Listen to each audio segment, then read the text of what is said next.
मैं आज जिस चीज़ के बारे में बात करने जा रहा हूँ वो भारत की सबसे पसंदीदा चीज़ों में से एक है। भले ही हमारे यहाँ पे कोई त्यौहार हो, कोई शादी हो, कोई रीति रिवाज हो, कोई फंक्शन हो या फिर कोई पूजा हो, इन सभी में उसका काफ़ी ज़्यादा महत्व है। ये चीज़ हमारे लिए एक इमोशनल इशू है और ये हमारे कल्चर का एक हिस्सा है और ये चीज़ हमारे पास जनरेशन से पास ऑन होती आ रही है। जी हाँ, मैं बात कर रहा हूँ सोने के बारे में, यानी कि गोल्ड के बारे में। एक स्टडी के अनुसार दुनिया में सबसे ज़्यादा सोना भारत के पास है। हमारे घरों में, हमारे मंदिरों में, सरकार के पास अपने ख़जाने में जितना सोना है वो दुनिया में किसी भी देश से ज़्यादा है। हम आज दुनिया में दूसरा सबसे बड़ा देश है जहाँ पे सोना सबसे ज़्यादा ख़रीदा जाता है। एवरेज के तौर पे हम हर साल 800 से 850 टन का सोना खरीदते हैं। अमीर से अमीर हो या गरीब से गरीब हो, सोना खरीदने की चाहत सबको होती है। तो आज इस वीडियो में मैं आपको ये बताने की कोशिश करूँगा कि सोना खरीदने का सबसे बेहतर तरीका कौन सा है। नमस्कार, मैं हूँ किशन जखोटिया और मैं रिलायबल वेल्थ नाम की एक वेल्थ मैनेजमेंट कंपनी चलाता हूँ। मेरा इस वीडियो और इस जैसे काफ़ी सारे वीडियोस बनाने के पीछे का मकसद यही है कि मैं आप लोगों को अलग अलग इन्वेस्टमेंट ऑप्शंस के बारे में बताता रहूँ। किसके क्या फ़ायदे हैं, किसके क्या नुकसान हैं, किस में इन्वेस्ट करना चाहिए, कितना इन्वेस्ट करना चाहिए, कैसे इन्वेस्ट करना चाहिए, इन सारे सवालों का जवाब मैं अपने वीडियोस के द्वारा आपको देता रहूँगा। तो प्लीज़ हमारे चैनल को सब्सक्राइब कीजिए और साथ में बेल आइकन को क्लिक कीजिए ताकि आप लोगों तक हमारे सारे वीडियोस पहुँच सकें। चलिए अब आगे बढ़ते हैं। सबसे पहले ये देखते हैं कि गोल्ड ने क्या रिटर्न दिया है पिछले कुछ सालों में। अगर हम पिछले 40 साल का रिटर्न्स देखते हैं तो गोल्ड का रिटर्न है अबाउट 9.15%, जो काफ़ी अच्छा रिटर्न है। इक्विटी के मुकाबले थोड़ा कम है पर फिर भी ये काफ़ी अच्छा रिटर्न है। पर अगर हम पिछले 10 और 15 साल का रिटर्न देखते हैं, ख़ास तौर पे पिछले 15 साल का जब हम रिटर्न्स देखते हैं तो गोल्ड का रिटर्न है अबाउट 14%, जो भले ही इक्विटी हो, रियल एस्टेट हो, इन सब के कंपैरिजन में काफ़ी अच्छा रिटर्न है। तो एक बात तो तय है कि गोल्ड काफ़ी अच्छा रिटर्न देता है। अब हम आगे चल के ये देखते हैं कि गोल्ड में इन्वेस्ट करने के तरीके कौन कौन से हैं। First, buying of physical gold. Second, gold ETF। और third, sovereign gold bond. In fact आज इस वीडियो में मैं सॉवरिन गोल्ड बॉन्ड के बारे में एकदम डिटेल में आपको बताने वाला हूँ। पहला, परचेज ऑफ फिजिकल गोल्ड। ये एक ट्रेडिशनल तरीका है गोल्ड खरीदने का। इसके अंदर हम गोल्ड अपने ज्वेलर के पास से या फिर अपने बैंक के पास से either in the form of jewellery, gold बार या फिर कॉइन्स के रूप में खरीदते हैं। यहाँ पे हम सोना अपने साथ अपने घर पे ले जाते हैं। गोल्ड ETF, ये एक एक्सचेंज ट्रेडेड फंड है जिसमें हम सोना अपने डीमैट अकाउंट और ट्रेडिंग अकाउंट के थ्रू खरीदते हैं। इसके अंदर हम सोना अपने डीमैट अकाउंट में डिजिटल तरीके से होल्ड करते हैं और ये काफ़ी किफ़ायती तरीका है सोना खरीदने का। तीसरा, sovereign gold bond. Sovereign gold bond एक सेंट्रल गवर्नमेंट की एक स्कीम है जिसके अंदर आप सोने में नंबर ऑफ़ ग्राम्स के हिसाब से इन्वेस्ट कर सकते हैं। इसमें इन्वेस्ट करने पर हमको एक सर्टिफिकेट मिलता है जो RBI गवर्नमेंट के बिहाफ पे हमको देता है, जिसमें ये दिखाया जाता है कि हमने कितने ग्राम का सोना खरीदा है। ये सर्टिफिकेट हम डिजिटल फॉर्म में अपने डीमैट अकाउंट में होल्ड करते हैं। सॉवरिन गोल्ड बॉन्ड हमको एक विकल्प देता है कि हम फिज़िकल गोल्ड ना होल्ड करें। सॉवरिन गोल्ड बॉन्ड का हर इशू NSE और BSE पे लिस्ट होता है। सॉवरिन गोल्ड बॉन्ड का इशू हर महीने में कुछ दिन के लिए खुलता है और इस समय हम इस बॉन्ड्स के अंदर इन्वेस्ट कर सकते हैं। जब कभी भी ये इशू खुलने वाला होता है उसके 2-4 दिन पहले RBI पर ग्राम गोल्ड का रेट डिक्लेयर करती है और हमारा per gram purchase price sovereign gold bond में वही होता है। अब हम देखते हैं सॉवरिन गोल्ड बॉन्ड्स के की फीचर्स क्या है। First, tenure. Sovereign gold bonds का टेन्योर है 8 साल का। उसके बाद ये बॉन्ड मैच्योर हो जाएगा। 8 साल के बाद उस समय का जो गोल्ड का प्राइस होगा उस हिसाब से सरकार हमको अपना पैसा वापस दे देगी। इसमें एक और विकल्प ये है कि आप 5 साल के बाद प्री मैच्योर विड्रॉल भी कर सकते हैं। दूसरा, इंटरेस्ट। ये इस स्कीम की सबसे बड़ी खासियत है। इस स्कीम के अंदर हर साल का 2.5% का इंटरेस्ट हमको मिलेगा, जो 2 हिस्सों में बंटकर हमको हर 6 महीने में दिया जाएगा। तीसरा, no capital gains tax on maturity.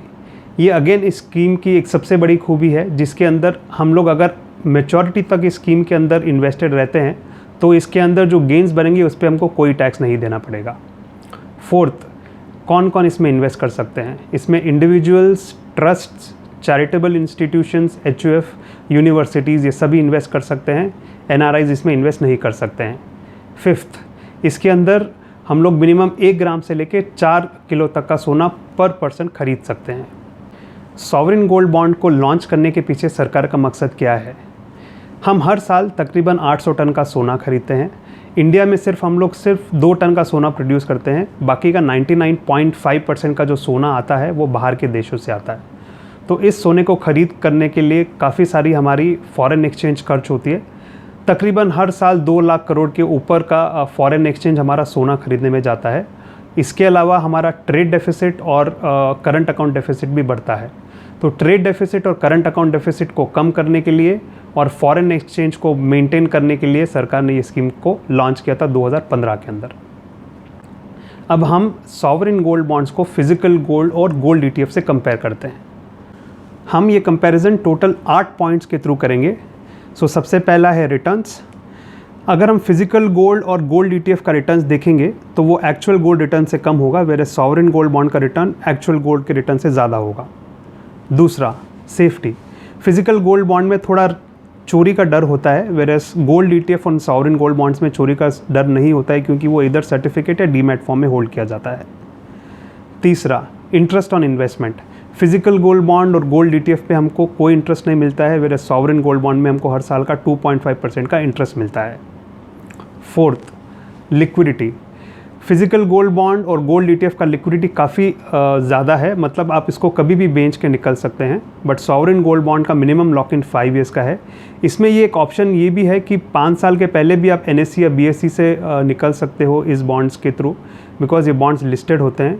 पर आप ये मान के चलिए कि इधर इस ऑप्शन में लिक्विडिटी थोड़ी कम है, तो आप मिनिमम ये हिसाब से चलिए कि आपको 5 साल इसमें इन्वेस्टेड रहना है। Fifth, capital gains tax. Physical gold में और गोल्ड ETF में हमको जो भी कैपिटल गेन्स बनता है उस पर टैक्स देना होता है। सॉवरिन गोल्ड बॉन्ड में हमारा जो भी गेन होता है उस पर हमको कोई टैक्स नहीं देना होता है। This applies only one is invested till the maturity. अगर प्री मैच्योर विड्रॉल करते हैं तो इसके अंदर फिर हमको वापस टैक्स देना पड़ता है, डिपेंडिंग ऑन हमारा holding period which is short term और long term. Sixth, collateral against loan. Physical gold और सॉवरिन गोल्ड को कोलेट्रल अगेंस्ट लोन के लिए एक्सेप्ट किया जाता है, वेयर एज गोल्ड ETF को एक्सेप्ट नहीं किया जाता है। Seventh, storage expenses. Physical gold का स्टोरेज एक्सपेंसेस काफ़ी हाई है, क्योंकि यहाँ पे आपको मे बी एक लॉकर मेंटेन करना पड़ता है, whereas gold ETF and sovereign bond आप डीमैट में होल्ड करते हो तो वहाँ पे डीमैट चार्जेस काफ़ी मिनिमल होते हैं, सो वहाँ पे स्टोरेज एक्सपेंसेस काफ़ी कम होते हैं। Eighth, purity. फिजिकल गोल्ड में कभी प्योरिटी पे सवाल आ सकता है, डिपेंडिंग ऑन फ्रॉम वेयर आपने ये सोना ख़रीदा है, वेयर एज गोल्ड ETF और सॉवरिन गोल्ड बॉन्ड्स में प्योरिटी का इशू नहीं आएगा, क्योंकि ये they are backed by high quality gold.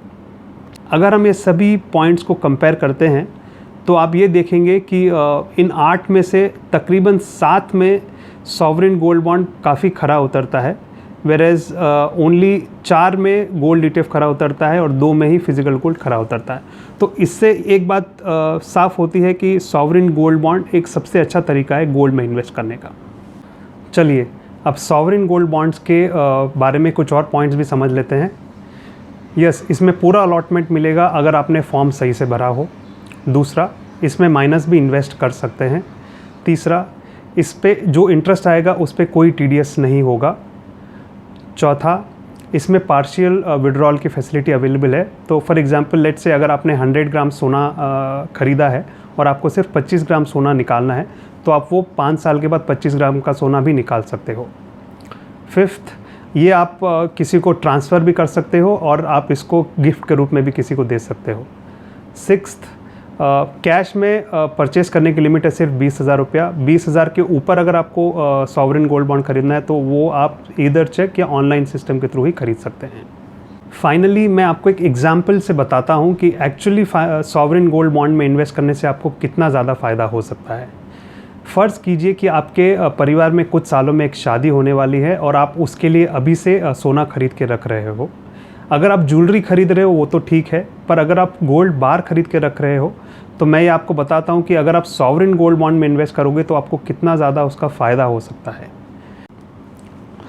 अगर ये स्लाइड आप देखेंगे तो इसमें मैंने एग्जाम्पल के तौर पे दिखाया है कि अगर कोई इन्वेस्टर सॉवरिन गोल्ड बॉन्ड में 5 लाख रुपए लगाता है और फिजिकल गोल्ड या गोल्ड ETF में 5 लाख लगाता है, और अगर हम ये मान के चलें कि गोल्ड अगले 8 साल में 100% रिटर्न्स देता है, तो 8 साल के बाद जो टोटल मैच्योरिटी का जो वैल्यू रहेगा सॉवरेन गोल्ड बॉन्ड में वो रहेगा 11 लाख रुपया, वेरेज फिजिकल गोल्ड या गोल्ड ETF में उसका वैल्यू रहेगा 9,48,000, क्योंकि वहाँ पे ना इंटरेस्ट मिला है और वहाँ पे कुछ टैक्स भी गया है। सो सॉवरेन गोल्ड बॉन्ड में इन्वेस्टर ने 1,52,000 रुपया एक्स्ट्रा अर्न किया है अगले 8 साल में, which is almost like 30% of his original investment. So हर साल depending on the return what gold gives, आपको 3 से 4% का एक्स्ट्रा रिटर्न अर्न करने का स्कोप मिलता है सॉवरेन गोल्ड बॉन्ड में। मैंने सॉवरेन गोल्ड बॉन्ड के रिलेटेड सारे पॉइंट्स को इस वीडियो में कवर करने की कोशिश की है।